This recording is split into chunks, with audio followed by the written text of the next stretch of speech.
ये हमारे वृंदावन बिहारी लाल हैं भैया।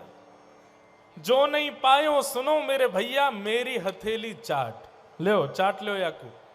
अब लगे महाराज ग्वाल बाल ठाकुर जी के हाथन को चाटवे। ब्रह्मा बोलो राम राम राम, ये परमात्मा है, ये परब्रह्म है, ये भगवान है, हो ही नहीं सकते। ठाकुर जी के हाथ चाट लिए सब ब्रजवासी ने।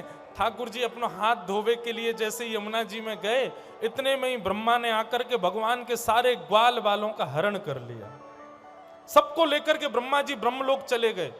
बोले बहलूपिया बनकर के घूम रहा है, पर ब्रह्म बता रहा है अपने आप को, अब इसकी अकल ठिकाने आएगी जब इसके ग्वाल बाल सबको मैं हरण कर ले जाऊंगा। ठाकुर जी हाथ पांव धोकर के जैसे ही वापस आए तो देखा सारे ग्वाल बाल कोई है ही नहीं। खूब ढूंढा ठाकुर जी ने, लेकिन कोई भी ग्वाल बाल ठाकुर जी को मिला नहीं। ग्वाल बालों का हरण कर लिया, बछिया बछड़ाओं का भी हरण कर लिया ब्रह्मा जी ने। बंधुओं, आप ठाकुर जी पर संशय कर लो, चलेगा, क्षमा कर देंगे ठाकुर जी। पर ठाकुर जी के प्रिय वैष्णवों के साथ यदि कोई हरकत करोगे तो ठाकुर जी क्षमा नहीं करेंगे। आप ठाकुर जी को कितनी भी कसौटियों पर खड़ा कर लीजिए, कितना भी संशय कर लीजिए, कितना भी उनके ऊपर अविश्वास कर लीजिए, ठाकुर जी को कोई गरज नहीं पड़ी आपके विश्वास की। लेकिन यदि ठाकुर जी के उपासकों पर अविश्वास करोगे, उन पर संशय करोगे, उनको कसौटियों पर कसोगे तो ठाकुर जी छोड़ेंगे नहीं आपको। इसलिए भैया भगवान से बैर करना है करो, लेकिन उनके वैष्णवों से, उनके संतों से, उनके भक्तों से कभी बैर मत करो, नहीं तो प्रचंड रूप देखोगे आप। जब तक ब्रह्मा जी को ठाकुर जी पर संशय था, भगवान को कोई फर्क नहीं पड़ रहा था, बोले करते रहो। लेकिन ब्रह्मा ने जब आकर के भगवान के ग्वाल बालों का हरण कर लिया, ठाकुर जी बोले ये बर्दाश्त नहीं करेंगे हम। और ठाकुर जी ने क्या किया, जितने ग्वाल बाल थे ठाकुर जी के, सबको ठाकुर जी ने अपने भीतर से दूसरे रूप में प्रकट कर दिया। वैसे ही मधुमंगल, वैसा ही श्रीदामा, वैसे ही तन सुखा, मन सुखा, धन सुखा, ये सारे ठाकुर जी के सखा हैं। सबको ठाकुर जी ने अपने भीतर से वैसी गैया के बछड़ा बछिया सबको ठाकुर जी ने प्रकट कर दिया। और सबके संग ठाकुर जी वैसी लीला करने लगे जैसी पहली कर रहे थे। असली ग्वाल बाल बछड़ा बछिया सब ब्रह्मलोक में ठाकुर जी ने अपने अंश रूपी बछड़ा बछिया सब प्रकट कर दिए और लीला करने लगे। 1 वर्ष तक ठाकुर जी ने अपने ही रूपों के साथ लीला की। ब्रह्मा को लगा 1 वर्ष हो गया, बहलूपिया कृष्ण रो रहा होगा, विचलित हो रहा होगा, देखूं तो सही क्या हो रहा है।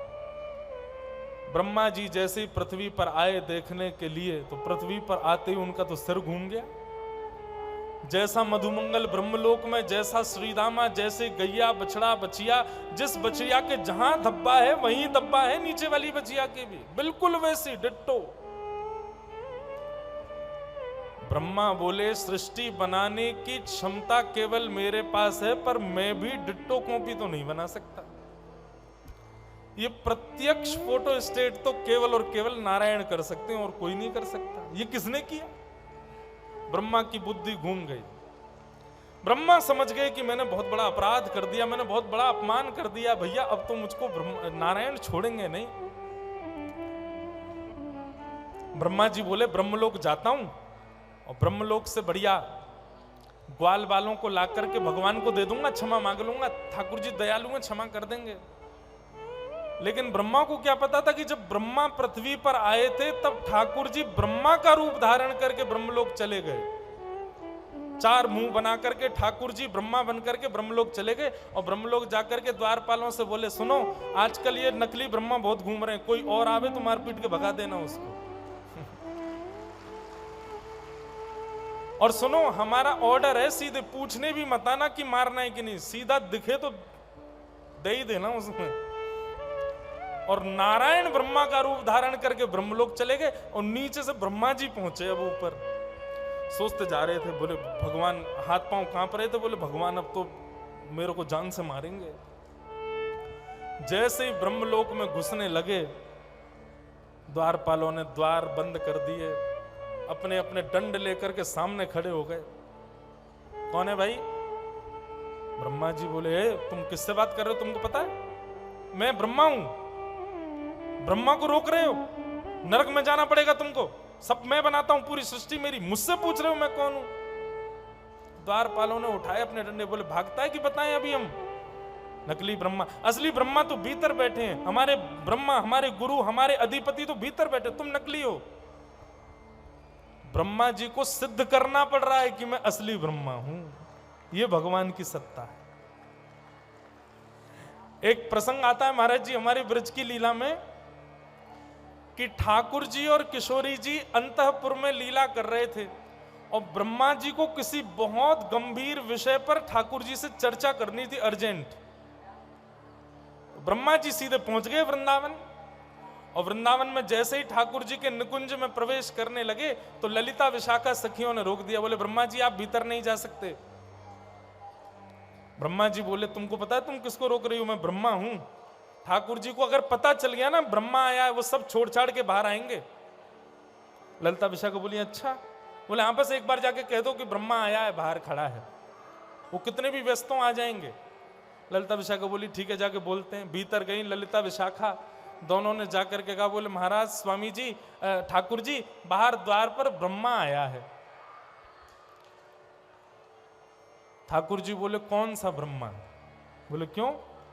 बोले हमारे शरीर में जितने रोए हैं प्रत्येक रोए में करोड़ों ब्रह्मांड है, हर एक ब्रह्मांड में एक ब्रह्मा है। कौन से रोए के कौन से ब्रह्मांड का ब्रह्मा आया, पूछ के आओ उससे। ललिता विशाखा बाहर गई, बोले हाँ आपने बोला ठाकुर जी को ब्रह्मा आया है। ललिता विशाखा बोली ठाकुर जी कह रहे हैं हमारे प्रत्येक एक रो के अंदर करोड़ ब्रह्मांड हैं, एक ब्रह्मांड में एक ब्रह्मा है। मतलब 1 करोड़ ब्रह्मांड यदि एक रो में है तो सोच लो पूरे रो में शरीर में कितने ब्रह्मांड होंगे, कितने ब्रह्मा है। आप कौन से वाले ब्रह्मा हो? ब्रह्मा जी को चक्कर आ गए, मैं ही गिर गए। बोले मुझे तो लगता था मैं ही मैं हूं, ये तो मुझे आज पता चली कि इतने ब्रह्मा भी होते हैं। तो भैया जो गुमान कर रहे हो अपनी नेक सी किसी क्रिया पर कि हमने ये कर दिया, ठाकुर जी को जरूर पता होगा मेरा नाम। दिखते भी नहीं होंगे हम ठाकुर जी को, नाम की तो बहुत दूर की बात है। लेकिन हां एक बात निश्चित है,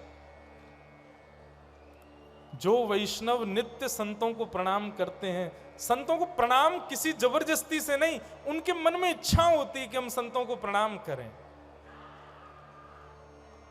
जो व्यक्ति नित्य ठाकुर जी के तीर्थों का स्मरण करते हैं, जो व्यक्ति नित्य ठाकुर जी की सेवा करते हैं, और सबसे बड़ी बात कथा में जिनकी रुचि है, इस करोड़ों ब्रह्मांड वाले इस पूरे ब्रह्मांड में वो व्यक्ति ठाकुर जी को निश्चित दिखता होगा, उस पर दृष्टि ठाकुर जी की पड़ती है। और ये बात आप ये सोचो कि ये कथाकार हैं इसलिए कथा की बड़ाई ज्यादा कर रहे हैं, नहीं। ये भी अष्ट सखाओं ने एक पद में कहा है